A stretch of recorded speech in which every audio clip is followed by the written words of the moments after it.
Hello friend, स्वागत है आप लोगों का हमारे चैनल यूजीसी नेट एकेडमी साहित्य में। तो आदिकाल हम कर रहे थे जिसमें कि अमीर खुसरो तक मैंने कर लिया था। अब आज का टॉपिक है हमारा विद्यापति को पढ़ना है। ठीक है, देखते हैं विद्यापति और विद्यापति के बारे में जानना है और विद्यापति को लेकर आचार्य शुक्ल के प्रमुख कथन, उनको क्या क्या नाम से और पुकारे जाते हैं। ठीक है, देखते हैं विद्यापति का जन्म काल की बात करें तो 1350 से 1450 रहा है। ठीक है, कहीं कहीं अंतर भी मिलता है, कुछ 1-2 साल का। ठीक है, विद्यापति बिहार प्रांत के दरभंगा जिले विपसी नामक गांव के निवासी थे।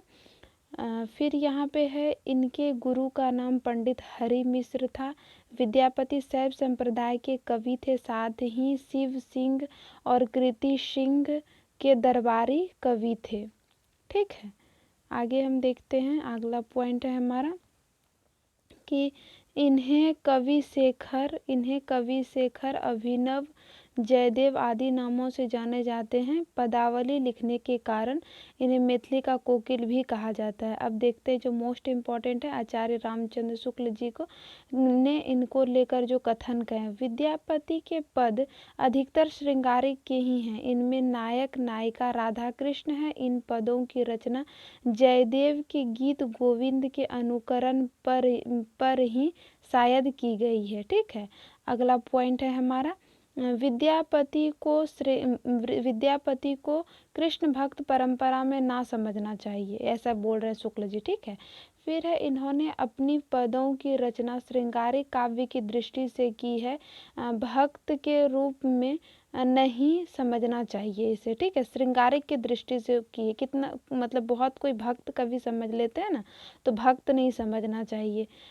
चौथा पॉइंट है आध्यात्मिक रंग के चश्मे आजकल बहुत सस्ते हो गए, जिन्हें चढ़ाकर कुछ लोग गीत गोविंद के पदों को भक्ति कहते हैं, मतलब वैसे ही विद्यापति के। तो ये कोटेशन काफ़ी इंपॉर्टेंट है, ये आप लोग को कहीं भी मिल जाएगा, इसीलिए यहाँ मैंने इसको पूरा टाइपिंग नहीं किया है। ठीक है, आगे हम देखते हैं पांचवा पॉइंट। जिस प्रकार हिंदी विशलदेव रासों पर अपना अधिकार रखती है, उसी प्रकार विद्यापति की पदावली पर। ठीक है, छठा पॉइंट है ये बच्चन सिंह बोलते हैं विद्यापति को जातीय कवि माना है। ठीक है, आगे हम बात करें हजारी प्रसाद द्विवेदी जी ने श्रृंगार रस के सिद्ध वाक कवि कहा, और साथ ही इन्होंने इनकी जो ये रचना है ना कृति लता, इनको भृंग भृंगी संवाद में माना है। ठीक है, आगे हम देखते हैं निराला जी ने इनकी पदों को नागिन की लहर कहा है। ठीक है, रामवृक्ष बेनीपुरी जी ने विद्यापति की पदावली में जीव और परमात्मा का संबंध का रूपक माना है। ठीक है, अगला आगे देखते हैं। विद्यापति जी के 3 भागों में मतलब 3 भाषा में रचना की है, संस्कृत, अवहट और मैथिली। संस्कृत की बात करें भू परिक्रमा, पुरुष परीक्षा, लेखनावली और विभाग सार और शैव सर्वस्व, दान वाक्यावली, गंगा वाक्यावली और दुर्गा भक्ति तरंगिनी, और फिर यहाँ पे है वर्षकृत। ठीक है, तो देखिए इनको याद करने का ट्रिक मैं मतलब जो मैंने याद किया है, तो अब सबको अपना अपना ट्रिक, लेकिन मैंने जो किया वो बता रही हूँ। भू परिक्रमा पहले किया, तो ये क्या होता है, एक तरह से भू परिक्रमा करने के बाद क्या होता है, इनका परीक्षा होता है ना, तो एक तरह से इनका एग्जाम्स हुआ। एग्जाम्स कैसा होता है, तो एग्जाम्स लिखित होता है। ठीक है, और जब एग्जाम्स लिखित होगा तो उसमें मतलब हर टाइप की चीज़ लिखना होगा ना, मतलब बांट बांट के लिखेंगे तो विभाग हो जाएगा। ठीक है, और उसके बाद अगर हम यहाँ देखें तो क्या है, फिर विभाग में उन्होंने क्या लिखा, शैव सर्वस्व, यानी कि इन्होंने शिव जी से लिखा एक में। ठीक है, फिर उन्होंने जो दान किया था ना उनके बारे में लिखा, तो दान वाक्यावली।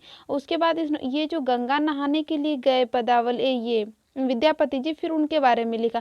फिर उन्होंने दुर्गा की भक्ति की ना, तो उसके बाद उन्होंने दुर्गा भक्ति तरंगिनी लिखा। ठीक है, अगर हम यहाँ पे देखें तो वो फिर क्या हुए, वर्षकृत हो गए। ठीक है, तो ये सबसे लास्ट आ जाएगा। तो ऐसे ही मतलब कहानी बना के, मैंने कुछ लिखा नहीं है यहाँ पे, मैंने ऐसे ही याद किया था, और आप लोग भी मतलब इनको याद कर लीजिएगा, काफ़ी इंपॉर्टेंट है। ठीक है, आगे हम देखें यहाँ पे इनका गोरक्ष विजयी इनका नाटक है।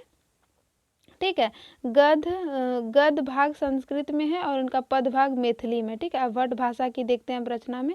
कृतिलता कृतिपातिका आ जाते हैं, तो कृतिलता जो है कृति सिंह की, कृतिपातिका शिव सिंह के लिए। मैथिली में इनकी पदावली है जिनके कारण मैथिली का कोकिल कहला है, और इनकी सफलता की सबसे बड़ी कुंजी इन्हीं से माना जाता है, ठीक है।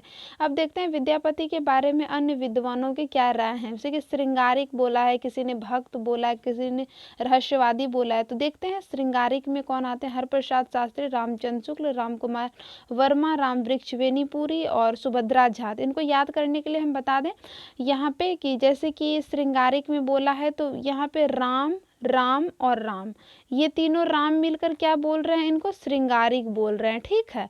और यहाँ पे हरप्रसाद शास्त्री को याद रख लीजिए, सुभद्रा झा को याद रख लीजिए, हो जाएगा हो, ठीक है। ये ज़्यादा इंपॉर्टेंट है, और भी हैं लेकिन ये मोस्ट इम्पॉर्टेंट है, ठीक है। यहाँ पे भक्त कवि की अगर हम बात करेंगे तो बाबू ब्रज नंद सहाय, श्याम सुंदर दास, सॉरी फ्रेंड यहाँ 2 होगा, श्याम सुंदर दास, हजारी प्रसाद द्विवेदी, ठीक है। तो यहाँ अगर हम इसकी ट्रिक की बात करें तो यहाँ पे आ जाएगा भक्ति करने के लिए बाबू श्याम को 1000 रुपया चाहिए, ठीक है। भक्ति करने के लिए क्या चाहिए, बाबू श्याम को 1000 रुपया चाहिए, ठीक है। तो देखते हैं यहाँ पे क्या हो जाएगा, भक्त से हो गया हमारा भक्त कवि, ठीक है। और यहाँ पे बाबू से हो गया बाबू ब्रजनंद सहाय, 1000 से श्याम से आ गया श्याम सुंदर दास, यहाँ बताया तो ये सुंदर है, श्याम सुंदर दास, 1000 से हो गया हजारी प्रसाद द्विवेदी, ठीक है। भक्ति करने के लिए बाबू श्याम को 1000 रुपया चाहिए, क्या चाहिए, भक्ति करने के लिए बाबू श्याम को 1000 रुपया चाहिए। तो ऐसे करके भी याद रह जाएंगे, ठीक है। अगर हम रहस्यवादी की बात करें तो रहस्यवादी कवि में आ जाते हैं हमारे जो है वहाँ पे दिखाए रहस्यवादी, यहाँ पे जॉर्ज ग्रेसन, डॉक्टर नागेंद्र गुप्त और जनार्दन मिश्र, ठीक है। इनका हम अगर ट्रिक की बात करें यहाँ पे तो यहाँ पे आ जाएंगे रहस्य से जॉर्ज ने नागेंद्र को जनार्दन बना दिया। रहस्य से किसने, जॉर्ज ने, रहस्य से जॉर्ज ने क्या किया, वो रहस्य जानता था, मतलब कुछ मैजिक जानता था, जिससे जॉर्ज ने क्या किया, नागेंद्र को जनार्दन में कन्वर्ट कर दिया, ठीक है। तो कुछ ऐसे टाइप से तो आप लोग देख लीजिएगा। वैसे अगर आप लोग के पास अपना पर्सनल ट्रिक से याद किए तो वैसे ही कीजिएगा प्लीज़। और क्योंकि मतलब जो आपका माइंड जैसे प्रोग्रामिंग हो जाता है फिर उसको दोबारा प्रोग्रामिंग करने में मतलब वो मतलब गलत हो सकता है, ठीक है। तो आई होप आपको ये क्लास अच्छी लगी होगी। अगर आप यूजीसी नेट की तैयारी कर रहे हैं तो आप चैनल पे जाके और सारे वीडियोस देख सकते हैं जो आपके लिए यूज़फुल रहेंगी, ठीक है। तो आई होप आपको ये क्लास अच्छी लगी होगी। तो वीडियो के साथ बने रहने के लिए बहुत बहुत धन्यवाद। ओफो।